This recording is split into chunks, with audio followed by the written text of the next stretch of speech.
this is a very important event. As research, the society and the entire world get more and more complicated. We need to really become aware of the legal requirements, laws, regulations, and guidelines.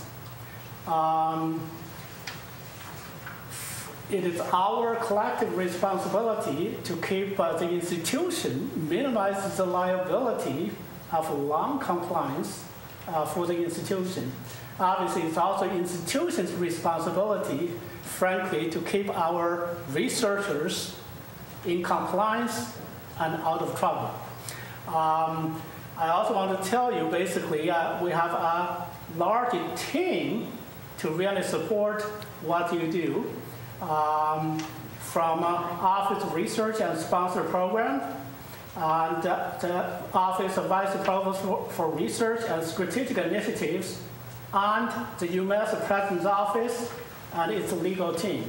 We are all here to serve your needs and make sure the institution and our research scholars are compliant in research compliance.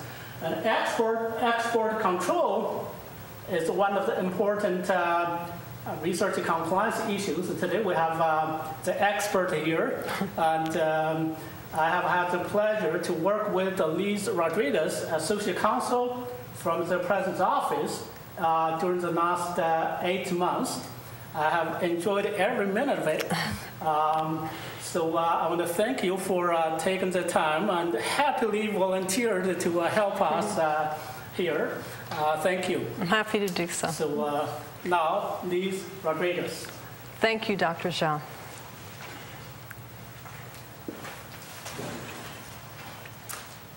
This program's been sponsored by the Vice Provost for Research and Strategic Initiatives in the campus's interest in helping you to be in compliance with export control and trade sanction regulations.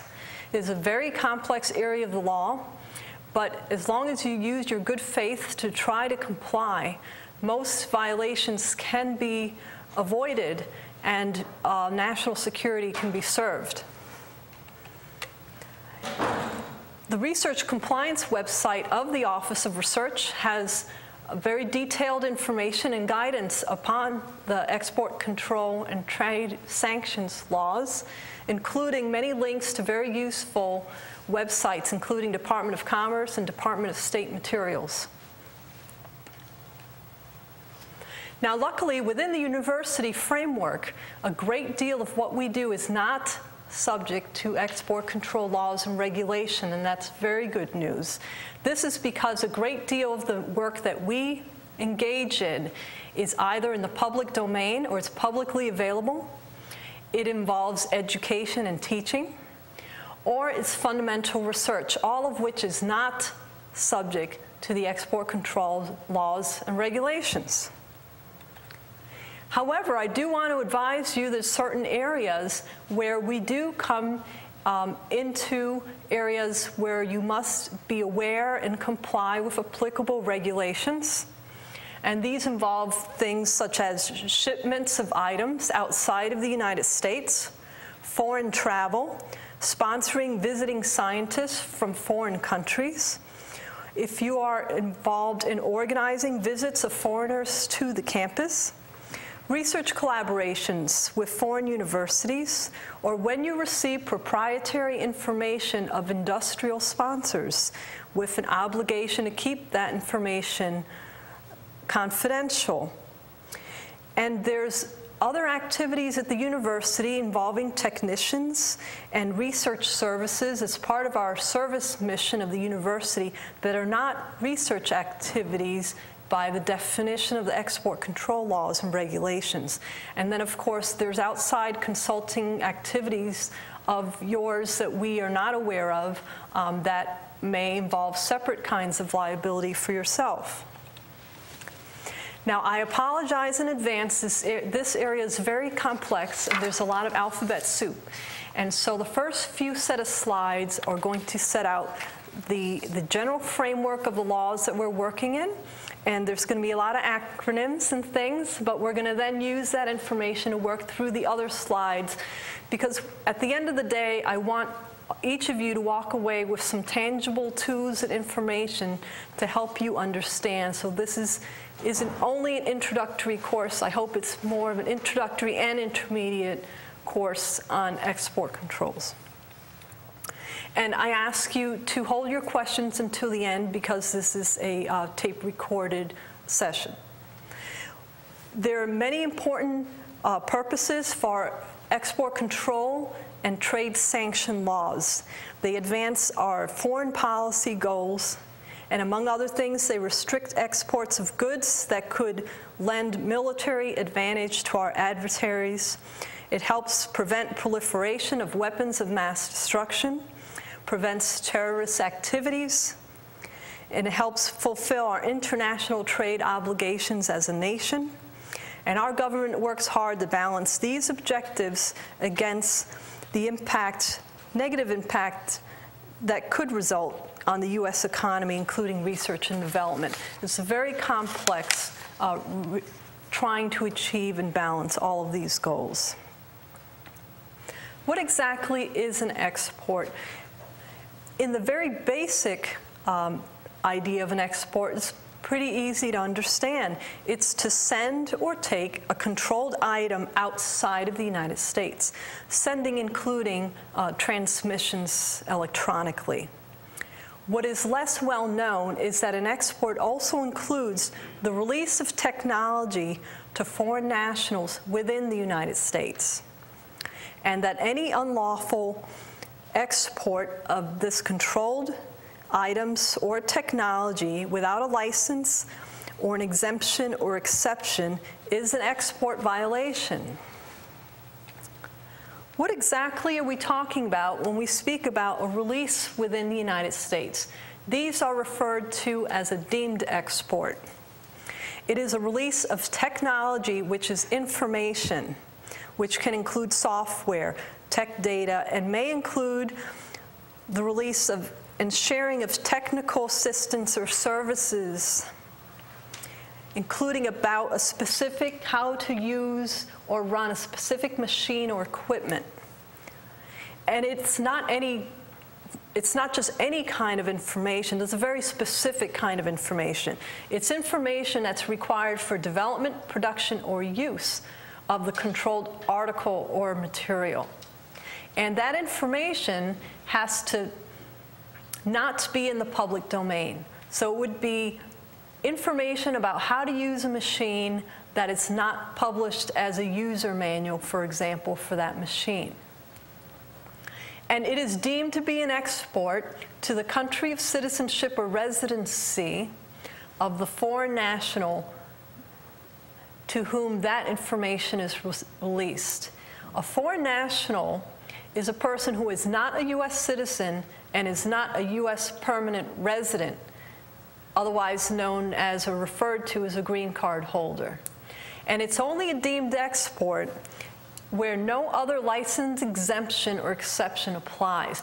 Now, that is very good news for us within the university context, because as I just said, there are numerous exemptions and exceptions that apply to us, including anything that's publicly available already in the public domain, i.e. all published articles and materials, including information that we publish as investigators and white papers and things on our websites or in peer-reviewed journals. All of our educational, academic, and teaching information, the information we partake to our students in the classroom, our curricula, and all of our materials are all in the public domain that is also not subject to export control law. And important for research activities is that the fundamental research is also not subject to export control laws. So we're going to cover each of these individually. Now, within the universe of UMass Boston, or any UMass campus, there's certain disciplines that by their nature have higher concentrations of controlled information, okay? areas such as physics, engineering, computer science. Any discipline in which there's a great deal of foreign travel. Within this subunit, those of you who work in government procurement contracts of U.S. military agencies, I'm sure it's not a surprise to realize that those technologies are likely controlled. That makes sense. Corporate sponsors that are defense contractors, also you would expect that there would be associated controlled materials that might come out of that. And of course, whenever we have foreign sponsors, by its very nature, there's likely going to be an export at the end of a research project with a foreign sponsor. And so whatever's not fundamental research from there, for example, physical export, would also be subject to export controls.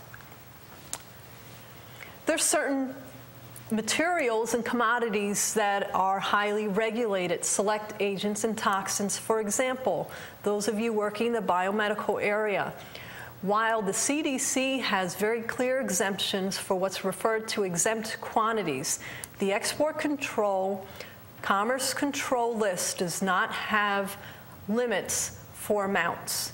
All amounts of certain identified select agents and toxins are all subject to export controls and cannot be released to foreign nationals or shipped outside of the country without export licenses. And these are other obvious areas that are highly controlled: optics, sensors, lasers, satellites, advanced materials such as polymers, advanced encryption codes, and marine technology. There are 3 key laws and regulations that control all of these areas, and these areas we refer to as export controls and trade sanctions. The most narrow one I'll cover first is ITAR. These are military items.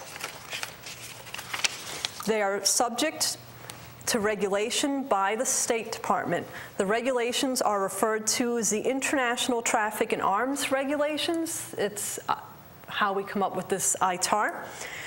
The commodities that are controlled are organized in a list called the U.S. Munitions List. These materials are controlled for national security reasons. These military materials are not just traditional secret classified projects. There are other projects, such as DARPA projects, that are subject to ITAR. And here's a handy way to remember ITAR. Fits in the word military. All other commercial commodities are controlled under the jurisdiction of the Commerce Department.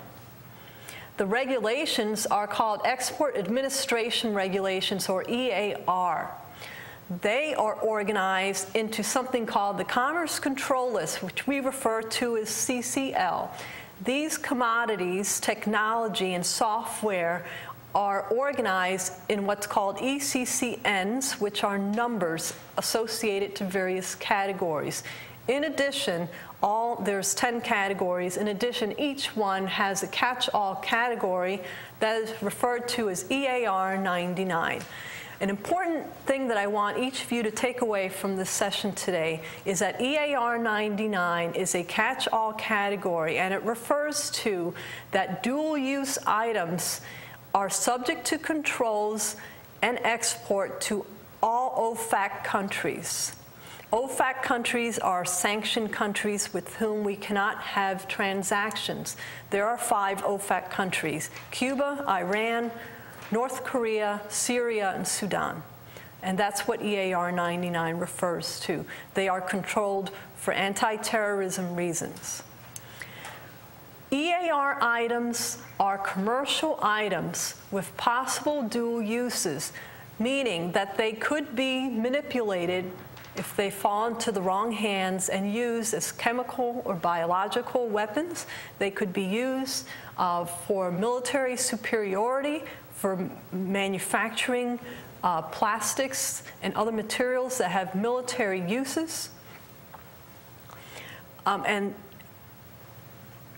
the purpose of the regulations is to balance the availability of these commodities, balance between commercial and research objectives with national security objectives. As part of the Department of Commerce EAR regulations, they have identified entities and persons with whom export licenses are required for transmission or delivery of these dual-use technologies. These are organized on the Department of Commerce on their website. And this is a very easy to use web page. It's referred to as the list to check. If you were considering, for example, a collaboration with a person at a foreign research university, you would refer to these lists in order to assure yourself that that university and that person have not been identified as a person with whom United States citizens are not allowed to transmit or send export-controlled items. That is, sanctioned or embargoed persons. These are persons who have lost export privileges. The most important and common list referred to by the Department of Commerce is what's called the entity list. It is a list of entities with whom we cannot, to whom we cannot export controlled items. This list is very easy to use. It's organized by country. And so if you were to travel to a country to support some research activities, and let's say it's Germany, for example, before you went on your trip, you would want to consult this list so that you know as you travel through Germany and you're introduced to people from other universities and new people you've never met, whether or not that person is on a sanctioned list where you could not share controlled information with that person.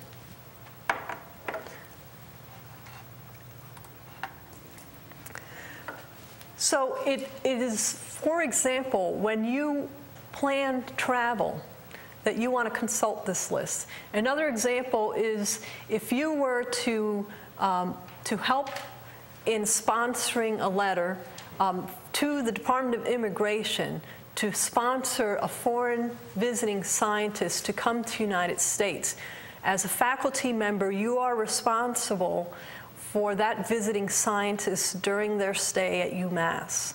You are vouching for their character and for their background, and that they are properly degreed, that you know their background, that they are here for legitimate reasons, that they're legitimate scientists, and not someone who's here for nefarious reasons, for espionage reasons, or other terrorists or other dangerous reasons. And the same applies to visitors coming to campus.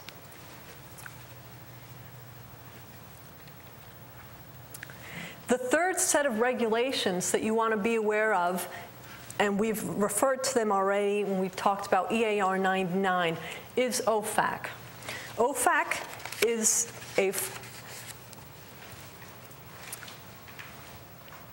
is the organization and collection of embargoed countries and sanctioned persons. They're regulated by the Treasury Department, by the Office of Foreign Assets Control, and it includes embargoed countries and sanctioned persons. And it prohibits all U.S. citizens, all persons in the United States from having any financial transactions with persons in these countries, in their countries, or with sanctioned persons. These lists, if you were to study them, includes terrorists, terrorist organizations, and drug traffickers. The embargoed countries are the 5 OFAC countries: Cuba, Iran, North Korea, Sudan, and Syria. In addition, there are other countries for which not all transactions are covered, but certain kinds of transactions, and you can find those here. In addition, the Department of State has its own list of embargoed countries. Some of these would not be a surprise. It includes Afghanistan. In order to do any business or have any shipments to an OFAC country, you must have a license. Those licenses are secured with the Treasury Department. And we're going to discuss the Treasury Department procedures in a few minutes. There are severe penalties against universities and investigators for these export control violations. These numbers are astronomical. They all include potential criminal liability, and personal liability, including incarceration. How often does this happen? Not often. However, recently, last summer, Professor Roth of the University of Tennessee was incarcerated and serving a 4-year term. He was, at the time of conviction, 70 years old. He was a professor emeritus. What happened that caused Dr. Roth to get in so much trouble? Dr. Roth did classified work for the Air Force, and he breached specific ITAR provisions in his contract that restricted him from having foreign persons work on his project. In addition, publication restrictions. His contract was very clear on its face. It said ITAR all over the contract. It turned out he conspired.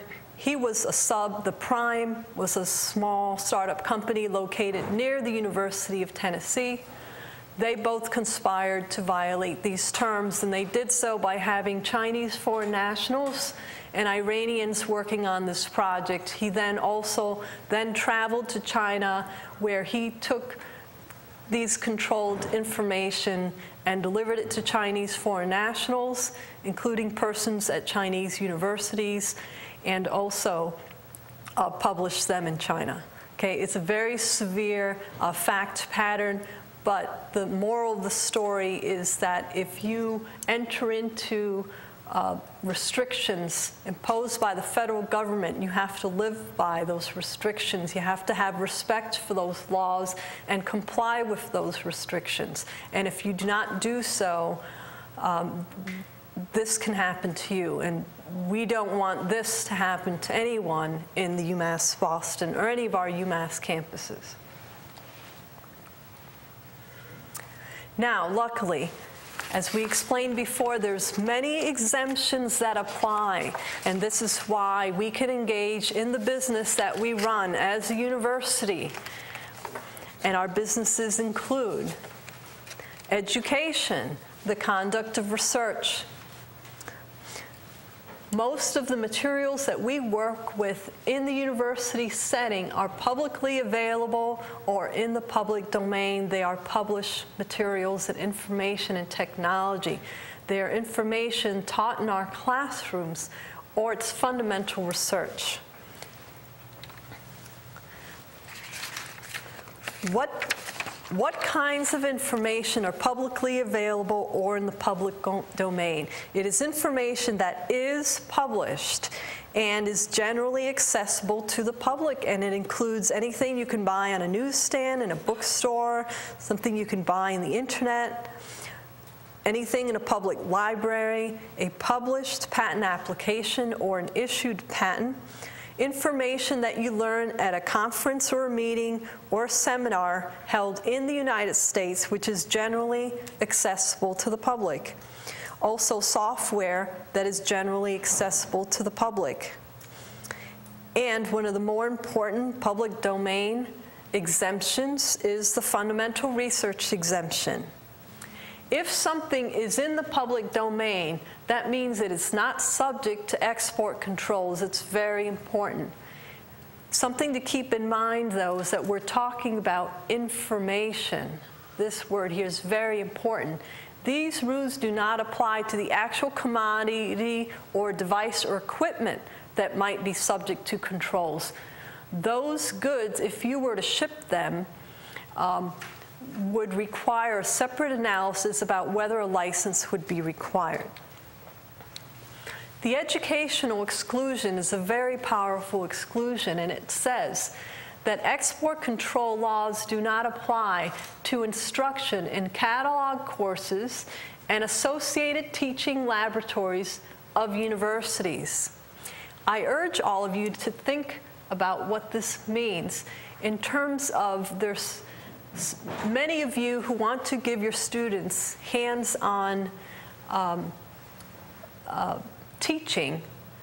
And so I urge you to remember that to the extent this teaching goes on in a laboratory, to make sure that not only the primary course is registered, but also the associated teaching laboratory is listed as a course catalog, as a for-credit course, because that work becomes subject to the educational exclusion.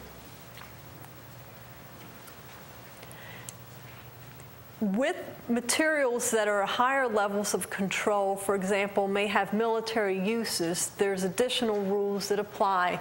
For example, it would exclude teaching about a specific tech data or manipulation of a defense article. You cannot take a defense article into a classroom and teach your students how to take it apart, okay? That's under the ITAR rules. It's a different analysis. The most important exclusion for our purposes is a fundamental research exclusion. Now, luckily, you'll see that it's very broad. It applies not only to basic research, but also applied research. It's basic or applied research in science and engineering at universities, the results of which are ordinarily published and shared broadly within the scientific community. Now notice what it's compared to. It's compared to proprietary research done for industrial purposes, the results of which are ordinarily restricted. In order for a project to qualify as fundamental research, there can be no restrictions on publication of the research results. There can be no access or dissemination controls, which what we mean by that are restrictions or approval requirements before foreign nationals or non-US persons could work on those projects. That's what's referred to as an access restriction. These rules do not apply to advanced encryption, and they do not apply to the physical export of goods. Again, the physical export is a completely separate analysis. This controls only the technical information that comes out of the sponsored research project. Please bear in mind that to the extent that you work within research services activities involving purchase orders from such things as your recharge centers, consider that those terms usually do not include a right to publish. Therefore, you cannot think of those as being research projects for the purpose of export control laws. You have to ask yourself, are you receiving materials from the sponsor? Are those materials controlled? Ideally, you would, to the extent you might receive equipment or be asked to modify equipment, it would be equipment that is accompanied by a published user manual. Are you using proprietary technology, or ideally, are you using a published protocol or process that's covered by patent? Unless the information or material that you receive is somehow in the public domain, if there's no right to publish and it's not considered to be information that's ordinarily intended for publication, you cannot rely on the fundamental research exclusion. Instead, you then have to classify the supplier materials that you're about to receive.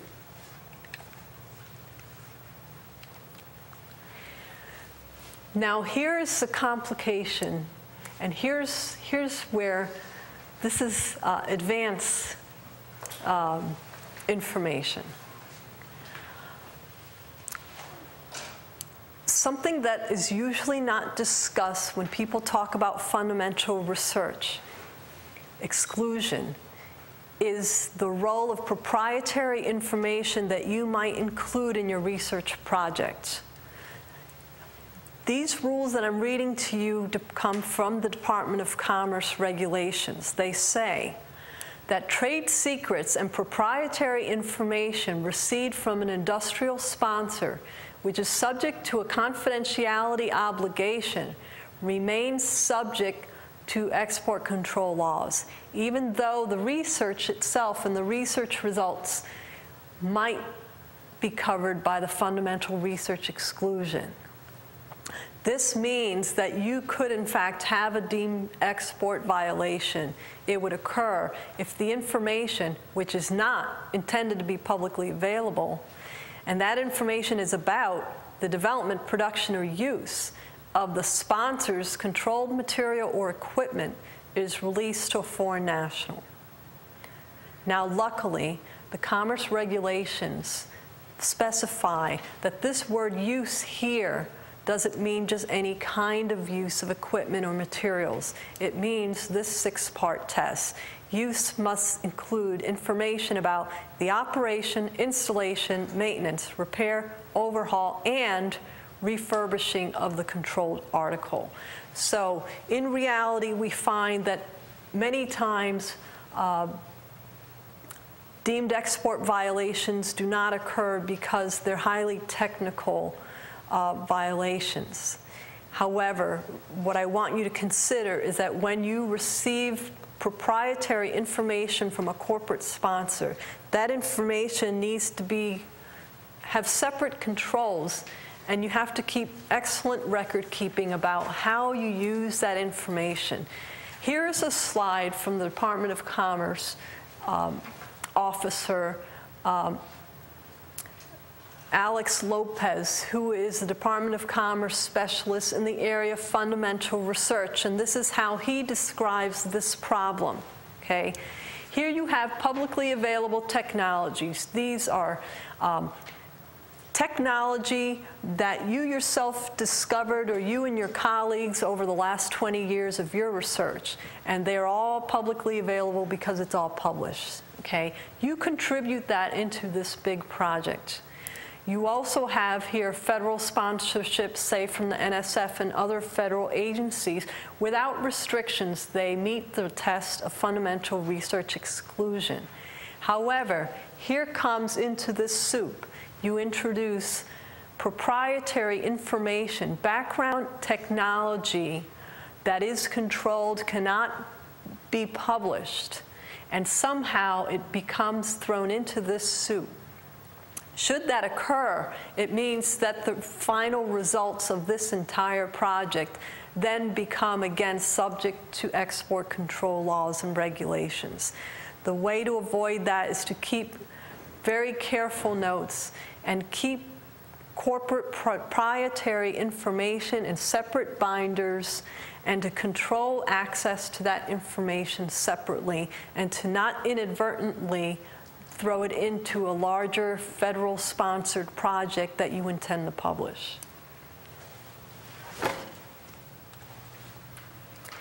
Another technique used, especially within the computer science and engineering areas, is the concept of relying on open source software or making things publicly available immediately.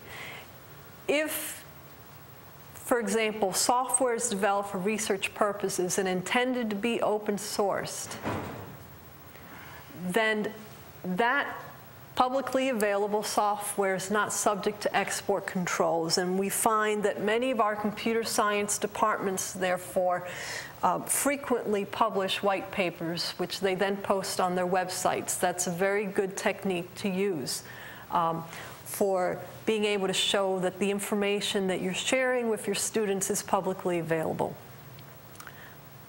Now let's talk about two other areas that are outside, really, the Office of Research, but we want to talk to you about today.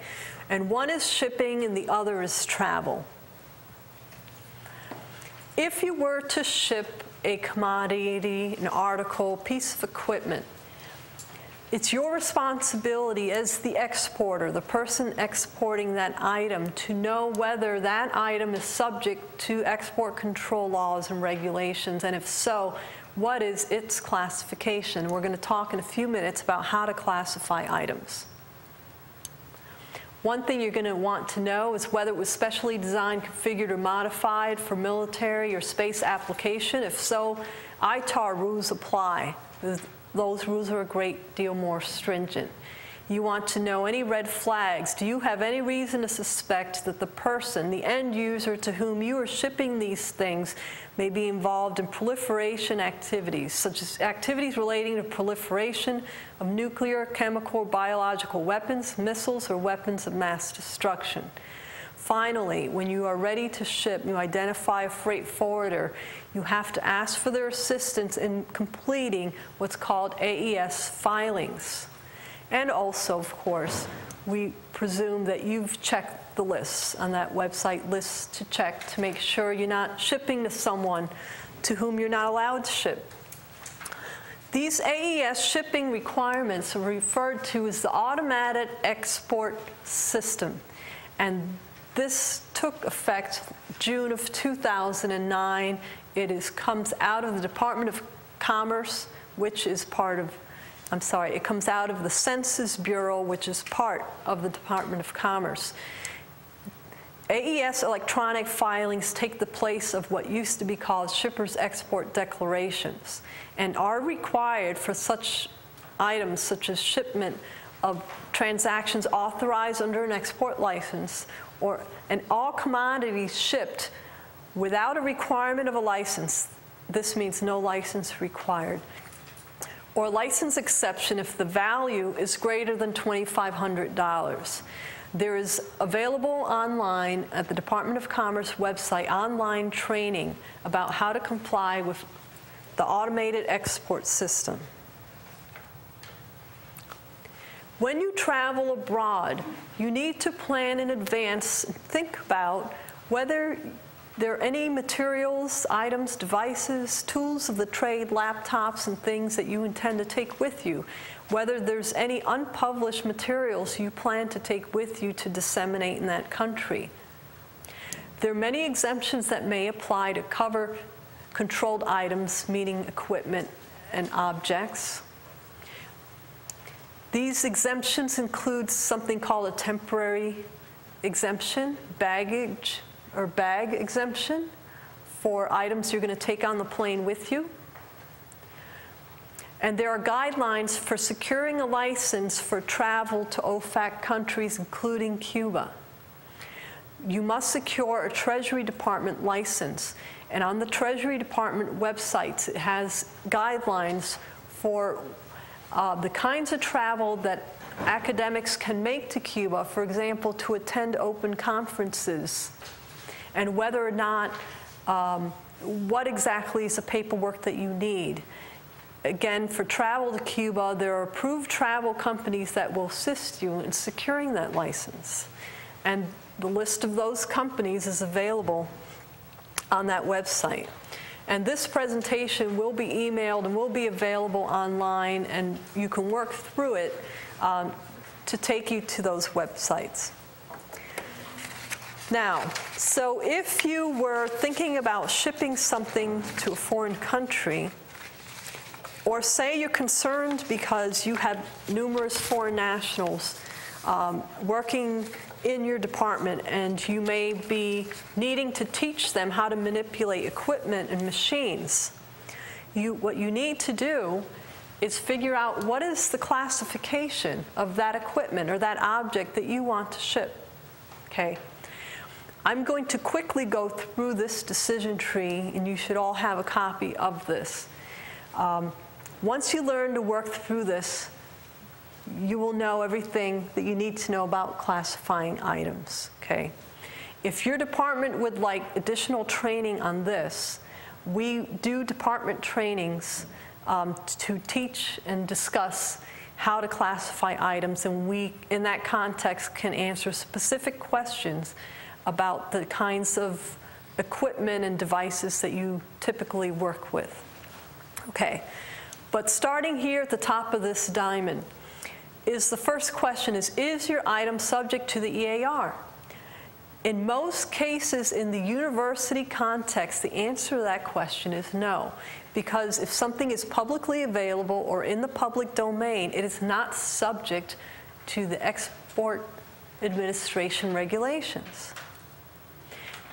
If it's information that is taught in your classroom, in your course, catalog course, in the associated laboratory, that's also not subject to the EAR. And finally, if it's fundamental research without any restrictions on the use of proprietary information, all of that is not subject to the export control laws, and you're done.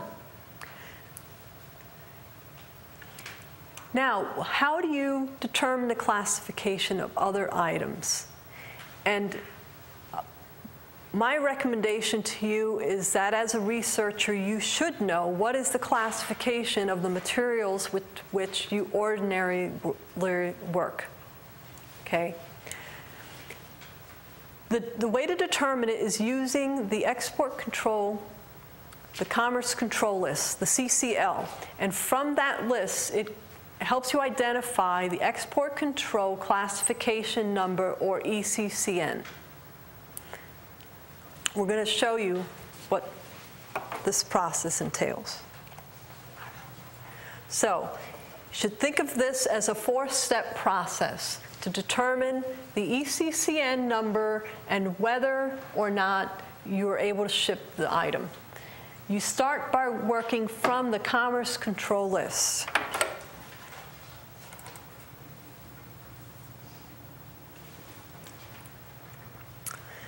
Okay, you go to the Export Administration Regulations database. This database has all of the regulations that you could possibly need. This part 774 is the Commerce Control List, and you'll see it's categories 0 through 9, making 10 categories. And in this sheet, you'll see that's the reference to part 774. It's the Commerce Control List. Okay.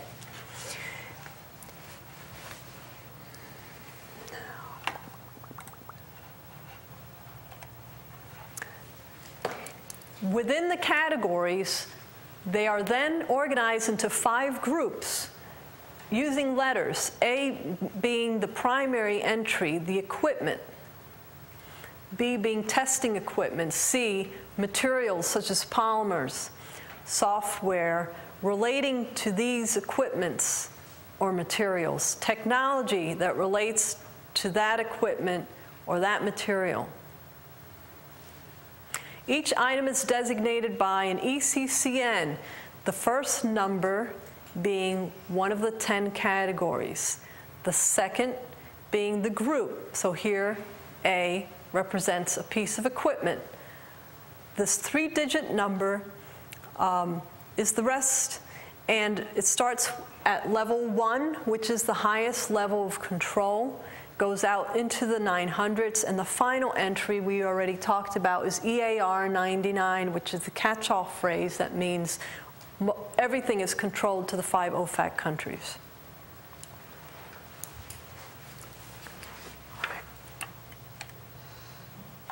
All right. So, if you work through the Commerce Control List, and you'll see in the database that there is also an alphabetical list that you can use for searching.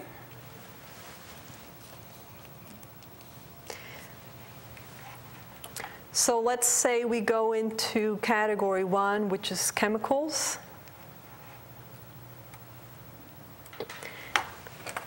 And so this 1 represents category 1, which is chemicals. A represents equipment. 001 is the first entry, starts at 1, goes into the 900s, 1 being the highest controlled item.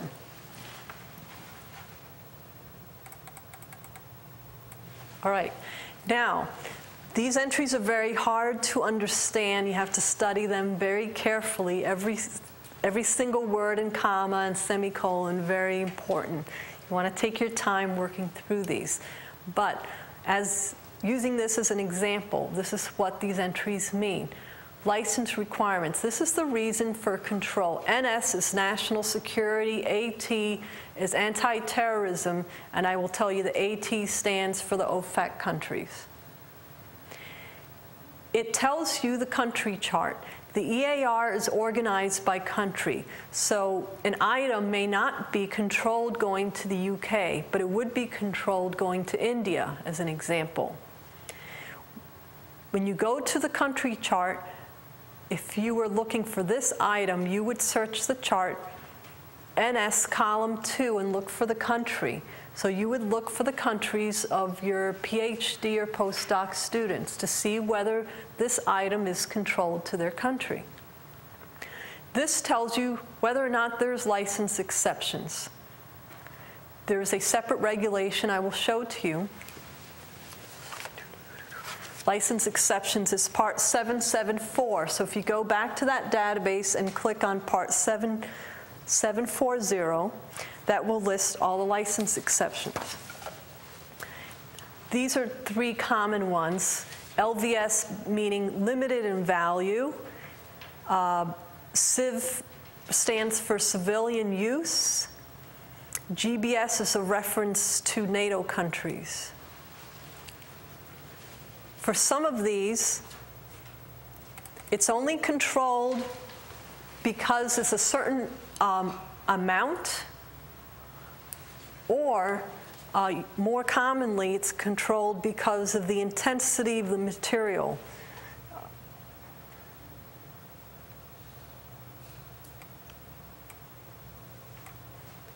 So for example, here you have some polymers and copolymers, and here it has to be in a sheet or film and with a thickness exceeding this. So these are very specific. The reason why you as investigators are in the best position to help classify is that you're the ones with the technical knowledge about what exactly is the nature of the materials.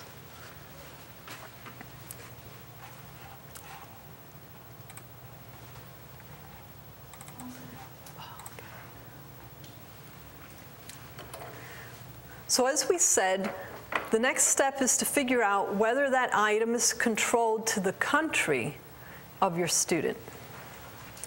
And so the country chart is this part 738. And let's talk about how you read this.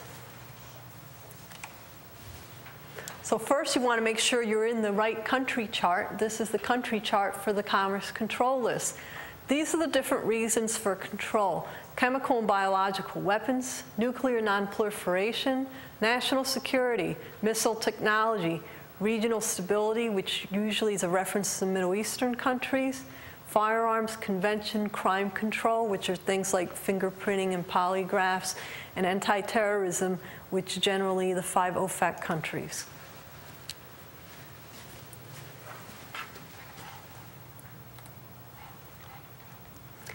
In addition,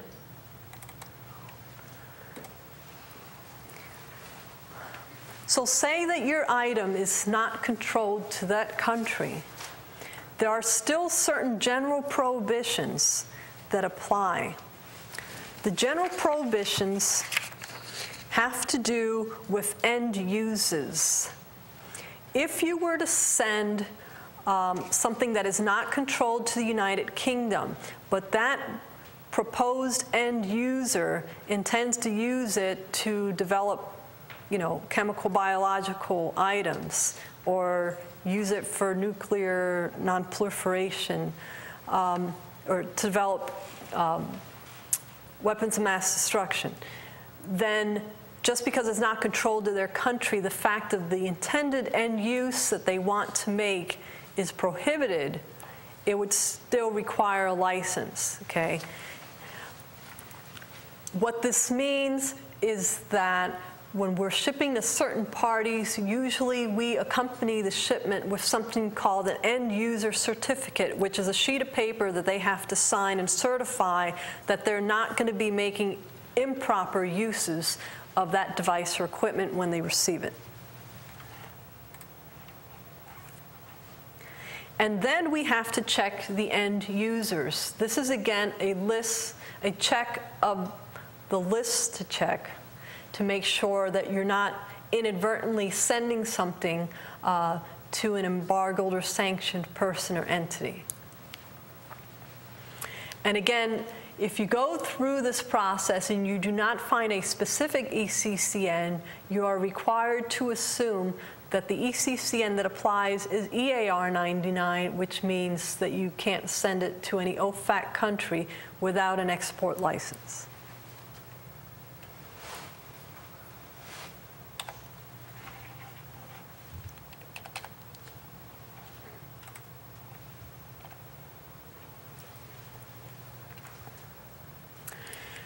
These are other things that you should consider as you have exposure to these controlled kinds of items.